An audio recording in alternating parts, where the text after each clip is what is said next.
Welcome to the wide world of esports, the show devoted to all things esports. I'm your host, Katharine Nohr. Today, my guests are Dexter Carr Jr., the CEO of G-Haven Esports, and Aaron Rice, the CEO of Virtual Reality Collaboration Lab. We invite you to join our avatars as we do flips, drive speedboats, dance, and explore a virtual space. Welcome, gentlemen. Thank you. Hey, how are you? All right. Well, it's been a while since I've seen you. That I actually only saw your avatars before. And so, but first, Dexter, what is G-Haven Esports? G-Haven Esports, we're just a set of socially conscious gamers that want to do good in the world because we believe that gaming isn't just for entertainment, but for also bringing value. Terrific. Well, Aaron, so tell us about Virtual Reality Collaboration Lab. Yeah, Virtual Reality Collaboration Lab is located here in downtown Baltimore, and we are a virtual first organization and building capacity and digital inclusion for the neediest communities. All right, terrific. And so before we enter the 3D space, let's introduce you to our avatars. Okay, so I didn't even recognize you guys. I know your avatars. I know your face avatars better than your faces in reality. So I think that was really fun. And I also want to say that we got a warm welcome when we entered the space and we went to the wide world of Esports Square. So anyway, let's take a look.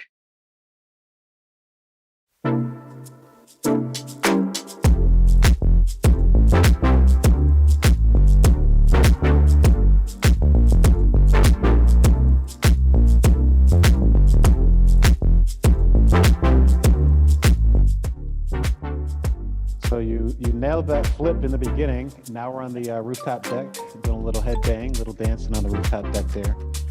Every good city, every good environment has to have a rooftop deck. So we're doing a little dancing up there. We've got 5 speedboats on campus, and so we decided to hop in the speedboats and take a ride around the other side of campus, turn on the fireworks. We could have a little fireworks show at the same time. Everybody did okay. Nobody crashed. No avatars were harmed in the process. So we really had a ball riding around on the speedboats. Everybody had their own speedboats to kind of drive around the island. So really cool. So I jumped out first, and then I believe Dexter came up right behind me. And I pretty much crashed in there. Yeah, we had a crash landing. She's coming in hot. So now we're on the beach stage. We've got 2 stages on the campus. We've got a rooftop stage and a beachfront stage as well, where you can kind of hang out on the beach, listen to some tunes, watch the fireworks. We've got a full basketball court. We've actually got 3 full courts. So you were getting your basketball game on. Nobody makes it the first time around, but you did. Actually, my high school basketball coach would have been horrified. So now we're in our auditorium. We've got 7 auditoriums on campus and unlimited seating up to 2,000 people. And so I'm just kind of showing how the auditorium works, where you can draw back the wall, have all the presentation tools where people can come in and kind of do in virtual reality. Dexter, tell me about your company. Yeah, so G-Haven Esports, we're a company built by gamers for gamers, and our biggest goal is to bring the world together through video gaming. We want to create that new wave of, we call it socially conscious gaming, which we empower gamers to become more aware of the impact and power that they have every time they pick up a controller or whenever they go to a keyboard and mouse. So Dexter, do you have a team? I do have a team. So the main officers of the team, we have our main content creator on our main Twitch channel. His name is Logan Fitzgerald. Young guy, has a lot of ambition, and a great personality, and we've seen him just naturally grow the channel. And we have our other individual who I call not our chief operations officer, but our esports operating officer, named Matthew Rosinski, and he has 20 years of experience in pro gaming. Yeah, so G Haven, big shouts out to G Haven. They got their own private office suite on the campus. So now we're in our, every good campus, every good virtual world has to have a nightclub, right? So we've got a 2-story nightclub. You can see the one in the background of my image here, but we're there dancing, and Katharine is definitely getting her groove on. She found all the different dance moves. There's about a dozen different dance moves that you can do, and so we had a ball. It was the 3 of us. We had a DJ kind of DJing. Look at her doing the robot. She's killing it. Doing a great job. You can dance like that in real life too, right? Of course. Yeah, I actually didn't find the other dance moves for quite a while, so I kept doing the same move. That's all right. That's all right. That's all right. You'll have to come back sometime soon. I actually think dancing in the virtual space is a lot of fun. That's kind of one of my favorite parts of it. Yeah, we had a ball for sure. For sure. All right. So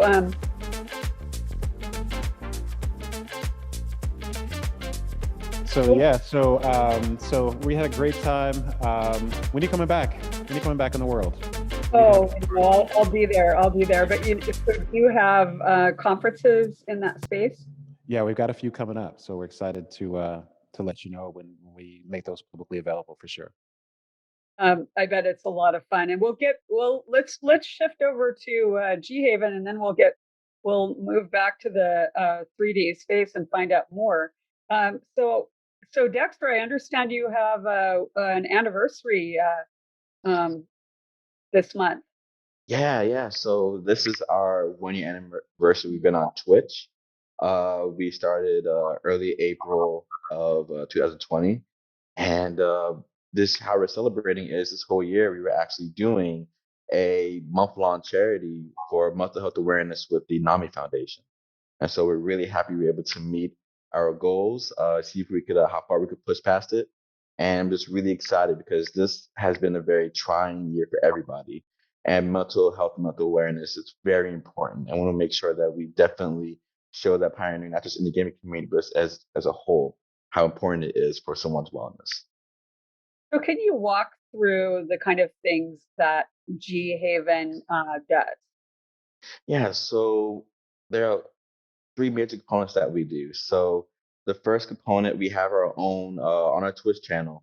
A lot of games that we play are all based upon inclusivity.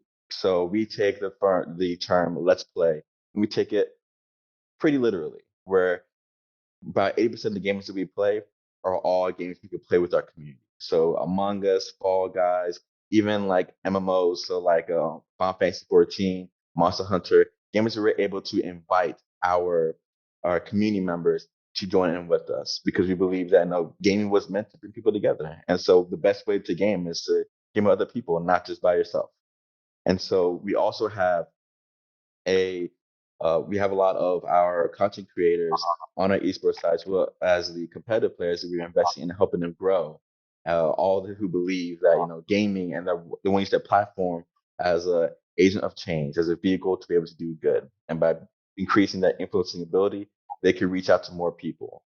And the last thing, which is a very, very special project that we're working on, can't say too much right now, but basically we're incorporating video gaming in a very cool way that could not just be used as a place of entertainment, but as a way to create value and something that we all do every day. So what's the origin of G Haven, or why is it called G Haven? So G Haven, the G stands for gamers. So the original idea was we wanted to create a gamers haven.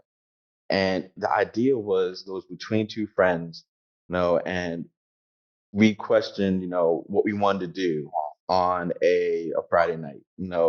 Was back at our alma mater, Penn State. We are, but we were trying to figure what we wanted to do. And during that time, I was in the kitchen, and my friend who was playing video games and was like, "Well, we could go out to the bars or go to the club." We're like, "But why can't we just do?" The question was, "Why can't we just do this?" eat food, play games like like we used to do when we were kids. And then the thought that the idea came to us is just something that was like that. And then when we realized there was a need for that, and different places that are like that kind of few and far between, there wasn't anywhere close to us where we could have enjoyed that. We originally had the idea of creating that physical space. Then when COVID hit, we had a change of perspective. And luckily for us, we had a big opportunity to, Jay Haven was able to be in the business accelerator here in Baltimore, Conscious Venture Lab. We learned about conscious capitalism. And based upon that, really doing good from your business, we realized that what we were trying to do was we wanted to demonstrate the value that gaming gave to us. And so from that point forward, all of our activities, everything we did was based around how do we demonstrate that video gaming can create value? How do we show that the appreciation that video gaming has done for us to many parts of other people's lives as well? And so that's kind of where we started from and where we are right now. So did your company grow during the pandemic? It did. It did because the focus was less about the physical space and was more about the idea, more of recreating the idea of what gaming we believe was originally and intentionally for, of bringing people together.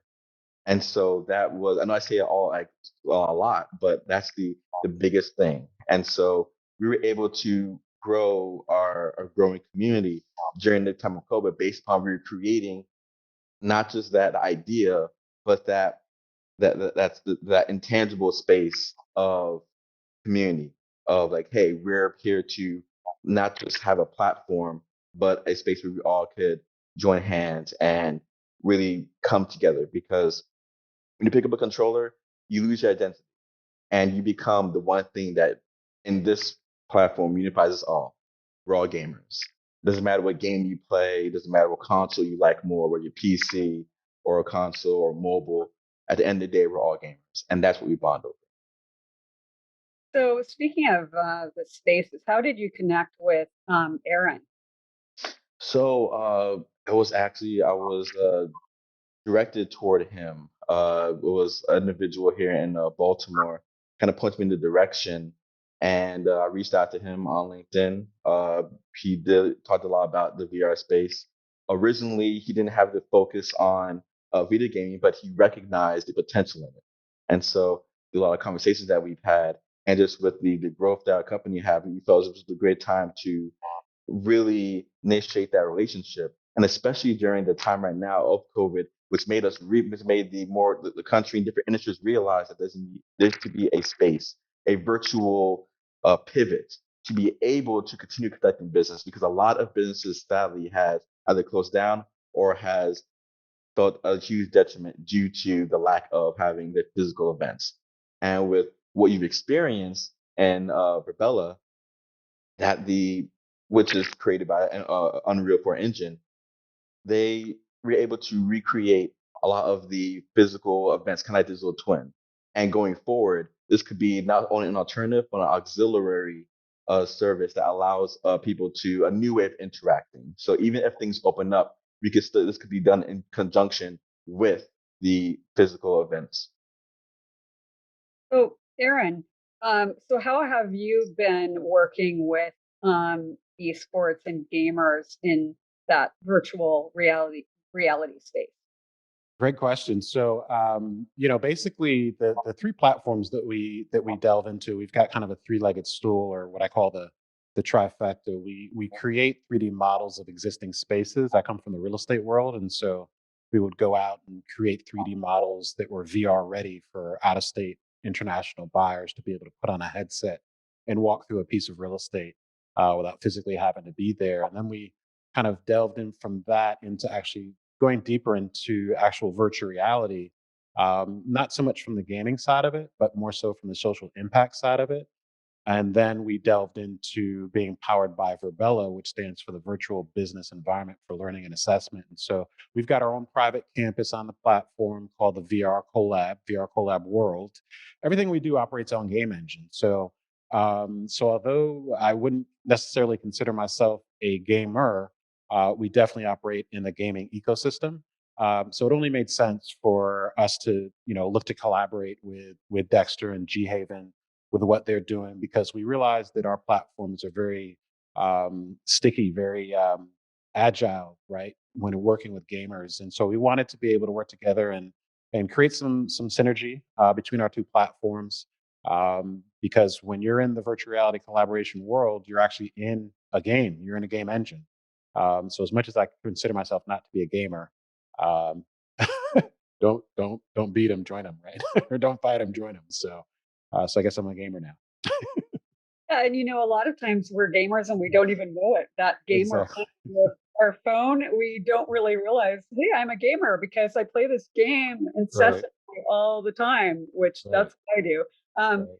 so there's some really neat little elements about the virtual space that we saw. And let's bring up the lighthouse photo.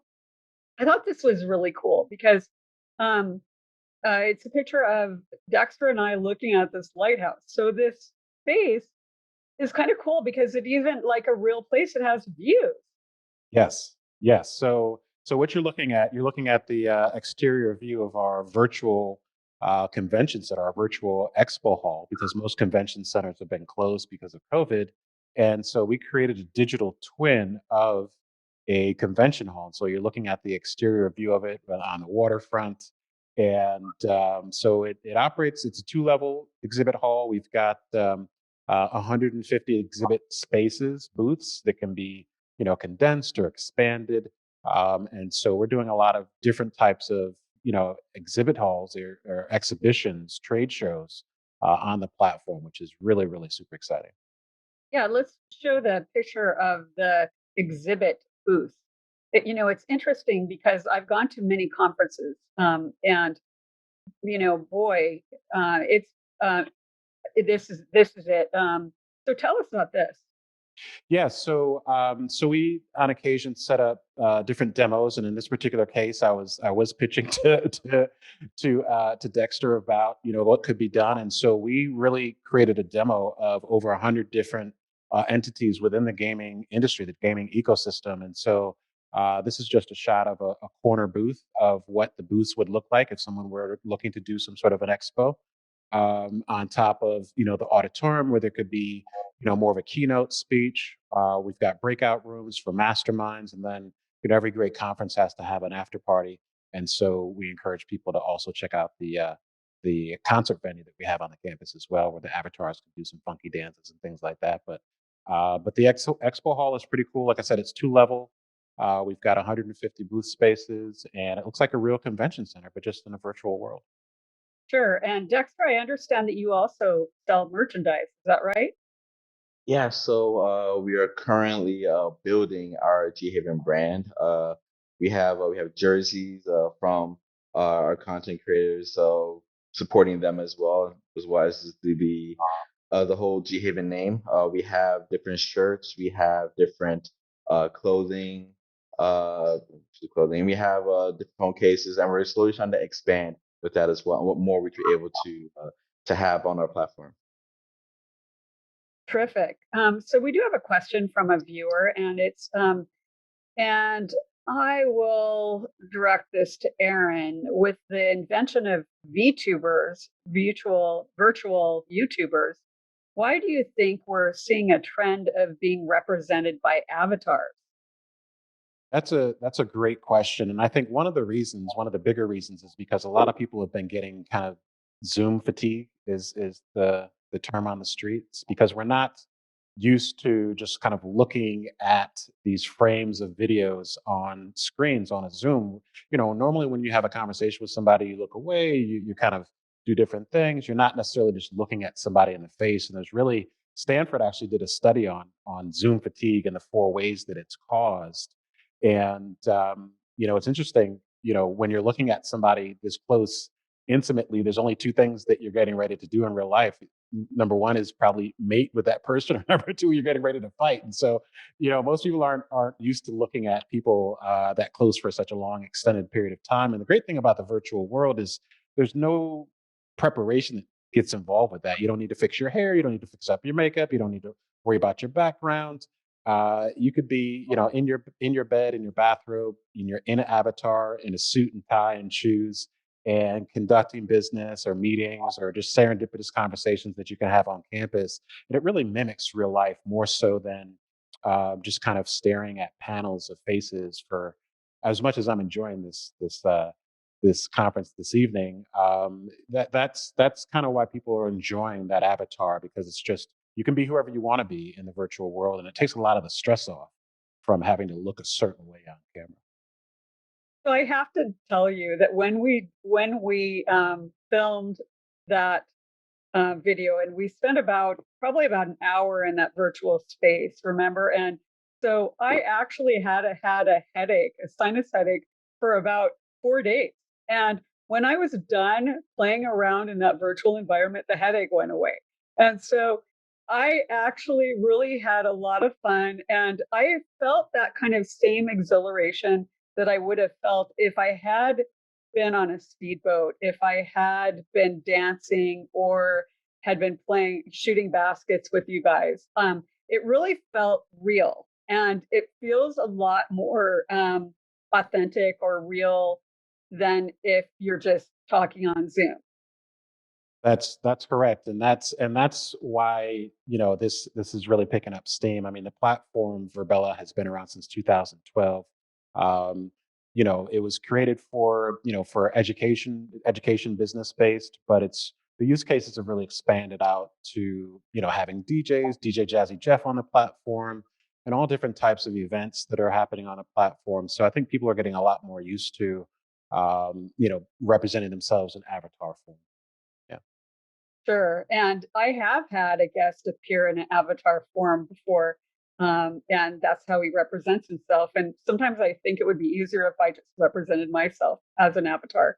Um, so I want to show a couple more photos of that. And one of them is the elevator when you're going. Yeah. Okay. So this seems really authentic, right? Absolutely. So that was the elevator that you walk into and it zooms you up pretty quick, up to the rooftop deck, to the rooftop stage area. We call it kind of the rooftop club.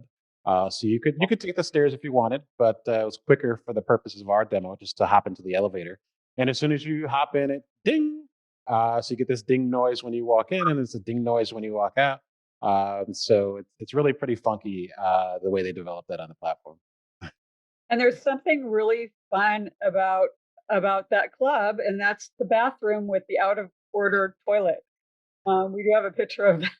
Yes, every good nightclub's got to have an out of order bathroom, and the devs on this campus may have had a little bit too much time on their hands. I don't know, but I thought it was really cool that they added the out of order bathroom, and there's also a whole backstage environment along with a green room backstage as well that unfortunately I couldn't take you to just because of admin limitations, but it's a really, really cool environment. Really mimics real life for sure. So, Dexter, when we went through that, did it kind of feel like the sense that you have in gaming in terms of entering different realities? Definitely. I actually thought about, I actually tried this one time. I was even able to map my controller to the key. So instead of using the keyboard, I was using my controller and moving around. And just that, well, one, it made it more immersive for me because it made it more uh just something that I'm able to adjust to. But it was just really cool because it was more of like it was actually like no really cool setting. Walking around, chilling around, going to different things. It was really an immersive experience, something I could easily relate to. So, Dexter, when you talk about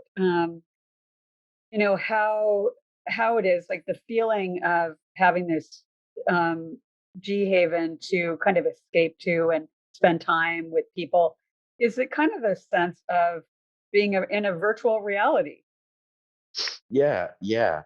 And like, and one of the best things about it, especially with some of the activities we've done on Rebella, it takes away the aspect of being lost in the chat, where you're just a message and everyone's messaging at the same time. You just lose track of it. But now I can actually have a conversation with one person. And some of the places that we were in, in the VR space or had those little private little circles, I could have a private conversation with somebody, even though there's a lot of people there, and there's that this relatability. So what's the future for G Haven? So for right now, the future is we're growing our content. We just got on our YouTube channel this year, so putting all of our content on that as well on Twitch.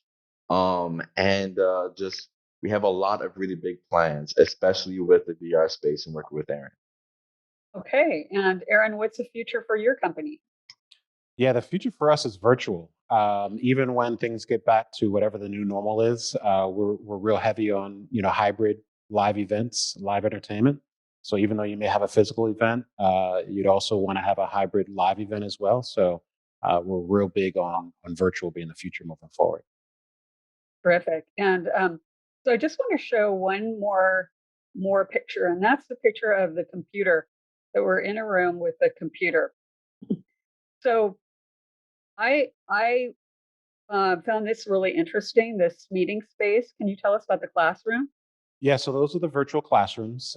We've got 12 virtual classrooms on the campus. It seat about 32, 34 people each. And each one of those has their own desk, their own computer station. We call them web boards. So you can access the web right on those computers, right on the platform. So if there's someone doing Unity or Unreal instruction, you can do that right from that platform. It seems like such a terrific space for anyone who wants to have a conference or convention or meeting. And I could see why you've gotten quite interested and connected with this, Dexter. So, Dexter, how can people find you if they're interested in G Haven? Yeah, so you could go to our website, ghavenesports.com. We're currently making a new one, so to make it very nice and fresh, as well as our social medias on Twitch, Ghaven Esports, as well as on Twitter, Ghaven Esports One. Okay. And Aaron, how can people find you? Yeah, you can call, text 443-244-0051, or you can check out the virtual reality collaboration lab at vrcollabworld.com. And at Aaron Rice Helps is where you can find me on all the different social media networks. Terrific. Well, gentlemen, thank you so much for being here today. I learned a lot. Thank you for having us. Thank you. All right. So thank you to the viewer who sent in the question, and thank you for joining us today. Make sure to tune in next week. My guest will be Rebecca Dixon, the CMO of Gamers. See you then.